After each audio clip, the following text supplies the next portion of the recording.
keep looking at the book. Okay. Yeah. No, it's really cool. I was like reading through a lot of it just before we filmed. So everyone, this is Billy from Go Billy Korean. Yes. Learn Korean with Go Billy Korean. Learn Korean with Go Billy Korean. Full name of your YouTube channel, right? That's right. Yeah, I know it. I wasn't sure for a second. But anyway, this is Billy admiring our newly published book. It looks really cool. You told me you're making a pronunciation book. I thought it was going to be like a little tiny, like a magazine. This thing's like gigantic. This is really cool. Thank you. And this video is not about the book alone, but we are going to take some difficult words to pronounce, Korean words that are tricky to pronounce and understand out of this book and discuss them. Admittedly, I also had a lot of difficulty learning when I was first learning Korean. So how to sound like a native Korean speaker like Billy does is the subtitle of this video. Like Billy does, yeah, you'll have to add that when you do the second print. Yeah, we'll make sure it's invisible, but it's there. Just believe it. We have picked some words, maybe 5 or 6, and we're gonna cover some of them. When you're learning as a learner, having difficulty with some words might be a natural step. It might be nothing. It would be weird if anyone started learning Korean and automatically knew all of these sounds. I mean, some people do. Some people do get the sounds right, you know, the differences, you know.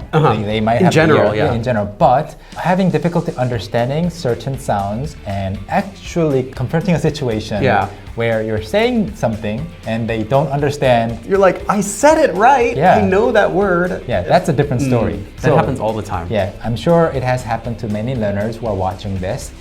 Let's go to the first word or pair. Yeah, the first one I thought was actually kaja and kacha. Now, I remember learning the double sounds as you kind of like, you stress a little bit. So like when I was a beginner, I would say something like ja and ja, because I didn't know how to do it. And they sounded pretty much the same. But it's easy if you don't quite understand the difference to say something like kaja, kaja, or like let's go, and it sounds like ja? Yeah. I think a lot of Korean teachers need to say that you need to stress the sound because it's not going to be a J sound. So you don't want to say ga ja. You're expecting a J though. Yeah, so you don't want to say that, so that's why you need to put more stress on it so it ends up sounding like ga ja. Yeah. So 가자 is let's go in casual language to a friend. 가짜 is fake. Yeah, something's fake. And then from that also is if you're having food that's really salty and you want to say it's salty, so you say tayo. You say, you know, I'm going to bed. You know, it was too much salt. I can't handle this anymore. 타요, 짜요, and 차요. Tayo, it can be it's cold. Yeah. Or that's true. You could be tayo, something's cold. Or kicking as well. So that's another one too. So you actually did have trouble with something like this. Yeah, I would say tayo when I would say so. 자, 정말 자. I'm trying to imitate how I sounded because I didn't know the sounds. Yeah. You don't sound like that now. Thank you. But everybody can go from there to. It's normal. It's really normal and natural. 곧 and 것. And this one's really confusing because both of them make sense. You can switch 것 and 곧 in any sentence and it still grammatically works, but it has a different meaning. Yeah, 곧 is place or spot, 곧, and 것 is a thing. So you can put the same adjective before 곧 and 것 and both expressions can make sense. 재미있는 곳, a fun place. 재미있는 것, a fun thing or fact. Right? So it's common to ask someone a question and I would use the wrong one or I just pronounce it wrong and they would give me an answer based on, you know, I would ask for 맛있는 곳 and then they would say, oh, that place over there is good. But I was expecting to hear something that tastes good, like a delicious food. And I would be confused. Like, why did they say that restaurant? I wanted to know what food they serve. So that happened a lot. And it wasn't until later I realized I didn't actually know the word 곧 in the beginning. I was like, why don't they understand what I'm saying? Exactly. And we actually have that kind of practice in the book. And we also mentioned it before in a video. But one way to practice differentiating the sounds is you know, if you have sound A and sound B, mix it up and repeat it like multiple times, like and randomize it. So 곧, 컷, 곧, 곧, 곧, 곧, 컷, 곧, something like that. And as you practice, you get better. I think you have the mouth positions in here too, don't you? Yeah. I personally found those to be the most helpful. Is when a native speaker actually like grabbed my shoulders and told me like 곧, 오, you know, for 곧 or 컷. 것. And that really helped because you can see that the mouth looks completely different. And I was like, oh, that's why I was saying it wrong. Yeah, I guess that will depend on how scary that native speaker is. Yeah, very scary. I fixed it overnight because of that. You do have some of them here. We have that. And 재미있는 것 같아요. Like, I think it's fun. 재미있는 곳 같아요. I think it's a fun place. It looks like a fun place. So both make sense. And if one kind of expression doesn't make any sense, it's easier for the listener to kind of revert back to what could it be? They'll guess. Yeah, but if both or either makes sense, that's what makes it difficult, right? Yes. I was often looking for the station. You know, I need to take the subway, so I would ask people if they know where the 욕 is. 혹시 욕 어디 있어요? You know, like that. They understood I was trying to ask for the station. Yeah, and they will be like, do you want to hear it from my mouth? No. So 욕 is swear words or curse words. You're using a lot of F words, but you don't mean that. You mean 역.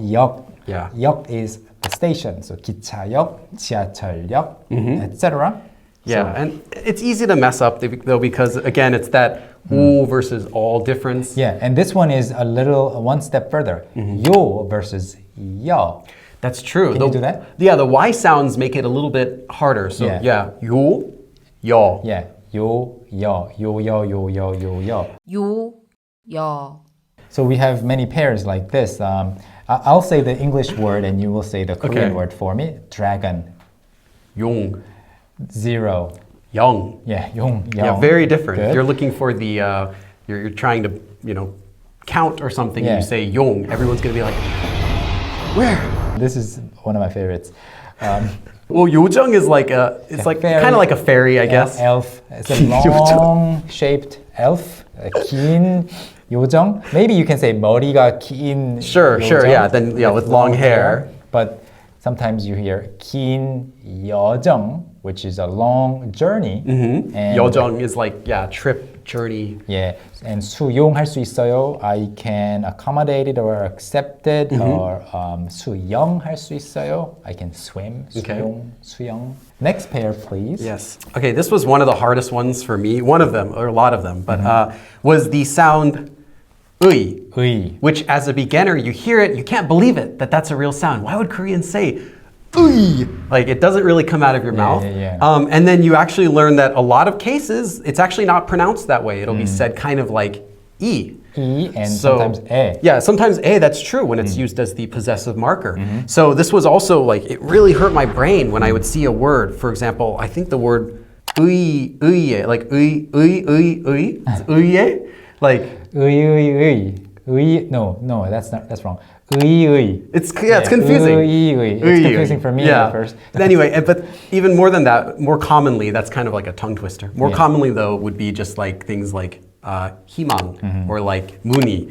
And you wouldn't say it as like 희망 or like... And that's wrong. Yeah. If you say 희망. But that's what you think it should be. And if you have a friend called 희주, 희주 is just not a name, right? I mean, as a sound. I have a friend named 의주. We say 의주. Okay, 의주. But in that case, it's the 의 sound is 의. It's acceptable. Right. But then the other consonants make it change into the e sound. Yeah. So your friend could be 의주, but if your friend starts with a 히at there, then it would be he. So all of that is in here though. So fortunately, that's pretty good. Yeah, things like 의자. 의자 is always 의자. Right. In the standard dialect at least, and 의사 is always 의사. And then this one, in my opinion, this is the number one hardest sound for non-native Korean speakers to learn, and that is the lir sound. Lir sound. And it even gets harder when you talk about words. I shouldn't say harder, it gets a little bit less familiar when you talk about words that have multiple of these lir sounds in them. So for example, 연 and 락 becoming 연락. 연락. So the first step is to understand that the lir sound is neither R nor L. And the next step is that consonants that are not real sound like real. Sometimes, yes. So assimilation, that's what it's called, right? Yeah, consonant assimilation, I think. Yeah, assimilation, consonant assimilation. 동화 비슷해지는 거죠. 똑같아져요. So 연 플러스 락, 연락. Yes. 설 플러스 날, 설날. And some of these I think would happen naturally if you get used to saying the words like 연락, kind of. Yeah, the best way to do it is to understand it is to say it quickly, and you just can't physically avoid it. Right. But it still helps if you learn the rules, then you don't have to wonder if you're saying it the correct way the next time. Yeah, with this, it's confusing and less familiar, but it gets easier because you will be too tired pronouncing everything like syllable by syllable, like 신랑, groom. Can you try to say these without using the sound change read rules? everything without the proper sound change rules. Like this is incorrect, but I'm curious what a Korean sounds like trying to read these without doing it. Read the English words. Okay, groom, 신랑, heater. heater or stove, 난로, Oh, it sounds so weird. Jump rope. 줄넘기, Oh, the blade of a knife. 칼날, No. Okay, we're stopping. It feels so awkward to hear it like this. 편리해요. 편리해요. I sound like a broken Like one of those like electronic dictionaries, kind of. TTS, like text-to-speech Yeah. machine. Okay. There are obviously, naturally, lots of difficult and challenging sounds that you will have a lot of trouble wrestling with. Yes. But you can't avoid them. You need to, depending on what linguistic background you have, you will either have some more difficulty than others, and you'll have less difficulty than others, but it's inevitable. So have fun. And this book, I hope, will help you. And how to sound like Go Billy Korean. I'm going to take this if you don't mind. I can give you a new one. Oh, okay. I don't have to steal this one then. So thank you for joining us. Yeah, and thanks for having me. Please check out Billy's channel. I'm sure all of you are subscribed to Billy's channel. Oh yeah, definitely. Actually, no. Not all Actually, of no. them. You have like 4 times as many subscribers as me. Why aren't you subscribed to his channel? Is it because Why? this channel is better than his? I know, but have some mercy. See you later. Yeah, thanks for having me. Yeah, it was cool though to see like a book with actually like good examples in it and different types of like. Yeah, and I want to thank you using this opportunity for choosing to meet me on the very last day of your stay in Korea. That's after true. meeting up with more important people. Well, yeah, I have to. I mean, you know, they're the top priority, but you're on the list. Yeah. You're on there. That should be a good honor. Okay. Yeah. One change in the schedule might have prevented this from happening, right? Yeah, but it didn't. So, you know, it's luck. All right, that's it. Bye. Thanks for watching.